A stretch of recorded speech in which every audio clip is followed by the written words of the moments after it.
എന്ന് ഞാൻ ശപഥം ചെയ്യുന്നു. എന്നാൽ ഇപ്പോൾ എനിക്ക് പോകണമല്ലോ. കൂടുതൽ പാനം ചെയ്യാൻ ആരെനിക്ക് തരും?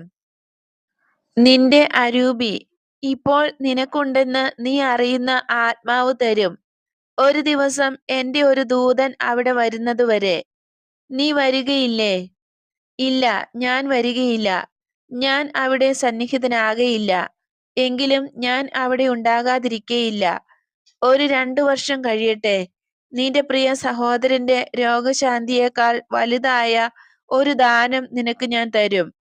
ദൈവം 2 പേരോടും കൂടെ ഉണ്ടായിരിക്കട്ടെ. വിശ്വാസത്തിൽ സ്ഥിരമായിരിക്കുക. ഗുരുവേ വന്ദനം. സത്യദൈവം നിന്നെ അനുഗ്രഹിക്കട്ടെ. അവർ വണ്ടിയും ഭൃത്യരെയും വിളിക്കുന്ന ശബ്ദം കേൾക്കാം.